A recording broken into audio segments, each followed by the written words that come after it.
पाकिस्तान ने भारत पर हाल ही में किए गए ड्रोन और मिसाइल हमले विफल रहे हैं, जिससे उसकी सेना और सरकार दोनों घरेलू विद्रोह का सामना कर रही हैं।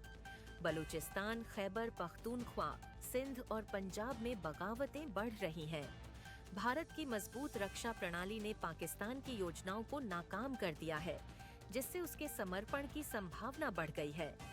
यह स्थिति पाकिस्तान के लिए बेहद गंभीर है। पाकिस्तान ने भारत पर हाल ही में किए गए ड्रोन और मिसाइल हमले विफल रहे हैं, जिससे उसकी सेना और सरकार दोनों घरेलू विद्रोह का सामना कर रही हैं। बलूचिस्तान, खैबर पख्तूनख्वा, सिंध और पंजाब में बगावतें बढ़ रही हैं। भारत की मजबूत रक्षा प्रणाली ने पाकिस्तान की योजनाओं को नाकाम कर दिया है, जिससे उसके समर्पण की संभावना बढ़ गई है। यह स्थिति पाकिस्तान के लिए बेहद गंभीर है। भारत के खिलाफ बारूद मोर्चा खोलकर पाकिस्तान हुक्मरानों और आर्मी ने फिर से इतिहास की उस गलती को दोहराया है, जिसका नतीजा तबाही या सरेंडर है। यह नतीजा जल्द आने के संकेत मिलते हैं पाकिस्तानी सेना के घेराव से, जो घर में भी कई मोर्चों पर घिरी है। बगावत, सियासत और अवाम का गुस्सा इस कदर भड़का हुआ है कि नेशनल असेंबली में भी शहबाज शरीफ को कायर और गीदड़ की संज्ञा दी जा रही है, जो संकेत है कि पाकिस्तानी सेना जल्द ही हर मोर्चे पर सरेंडर के लिए मजबूर होगी। और ऑपरेशन सिंदूर के तहत आतंक के अड्डों पर हुई कार्रवाई से बौखलाए पाकिस्तान हमले की कोशिश तो की, लेकिन उसका अंजाम पाकिस्तान ने देख लिया। दिन के उजाले में भारत ने सीधा संदेश दिया कि भारत से टकराने का मतलब सिर्फ और सिर्फ तबाही है। इसके बावजूद पाकिस्तानी हुक्मरानों और आर्मी अफसरों ने फिर से गलत रास्ता चुन लिया। 8 अप्रैल की रात पाकिस्तान ने भारत के सीमावर्ती क्षेत्रों पर ड्रोन और मिसाइल से हमला किया, जिन्हें भारतीय सेना ने नाकाम कर दिया। इस नाकामी ने ही पाकिस्तान प्रधानमंत्री शहबाज शरीफ और आर्मी चीफ आसिम मुनीर को कटघरे में खड़ा कर दिया।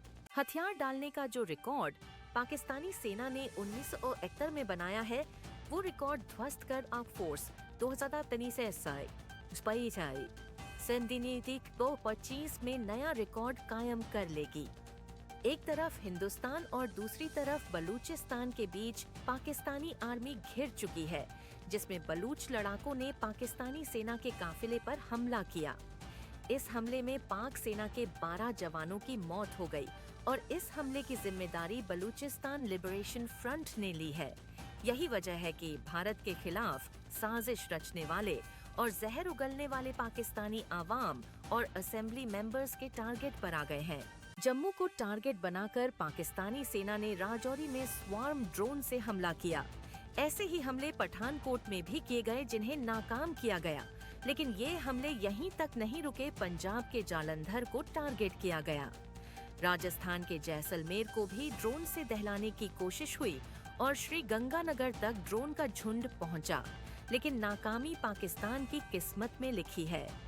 इसलिए भारत को दहलाने की साजिश फिर नाकाम साबित हुई। इस हमले ने पाकिस्तानी सेना की बेइज्जती न सिर्फ दुनिया में की, बल्कि भारत के खिलाफ अपनी ताकत का प्रदर्शन करके घरेलू मोर्चे पर भी विद्रोहियों को मौका दे दिया। दरअसल पाकिस्तान की तरफ से 8 मई की रात को बड़े हमले की कोशिश की गई थी। इसमें जम्मू को कुछ सेक्टर, पंजाब, राजस्थान के सीमावर्ती क्षेत्र पठानकोट, उधमपुर, इसकी के जैसलमेर, जालंधर, फिरोजपुर, पोखरण समेत कई शहरों को ड्रोन और मिसाइल से निशाना बनाने की कोशिश हुई है, लेकिन ये हमले नाकाम कर दिए गए। इसके लिए भारत ने L-70 गन का इस्तेमाल किया। इनके अलावा Z-23mm एंटी एयरक्राफ्ट गन और शिल्का सिस्टम का इस्तेमाल किया गया। वहीं सबसे अहम भूमिका निभाई integrated counter unmanned aerial systems grid यानी ICUG ने, जिसने पाकिस्तानी ड्रोन ध्वस्त कर दिए। दरअसल पाकिस्तान की तरफ से किए गए इन हमलों का मकसद था भारत के एयर डिफेंस सिस्टम की टोह लेना। इसलिए एक साथ सैकड़ों की संख्या में ड्रोन के जरिए घुसपैठ की कोशिश हुई, जिसका जवाब मिलते ही पाकिस्तानी हुक्मरानों के सामने एक विकल्प बचा। ये विकल्प है सरेंडर। साफ है कि भारत की तैयारी का स्तर बहुत ऊंचा है। इसलिए सीमावर्ती क्षेत्र में रहने वाले भारतीय भी खुद को सुरक्षित मान रहे हैं।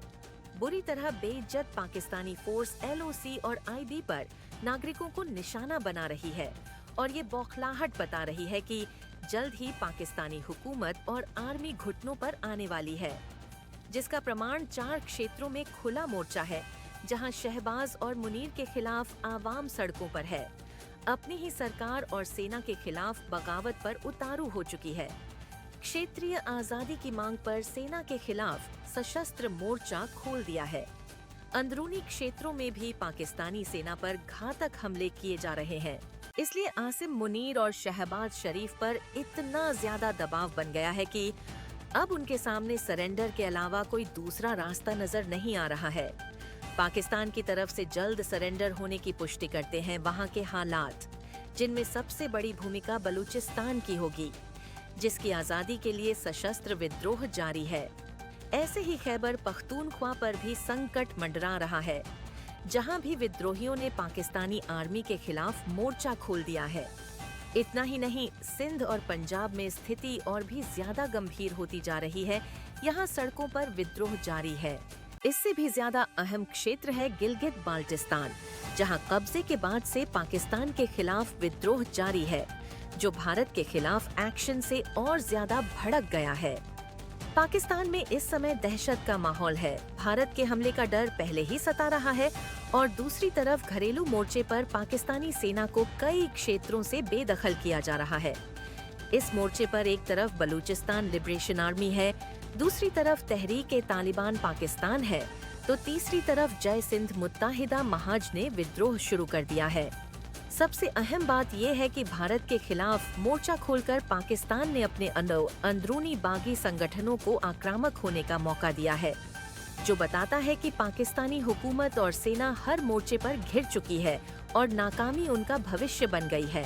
Bureau report, Bharat news 24।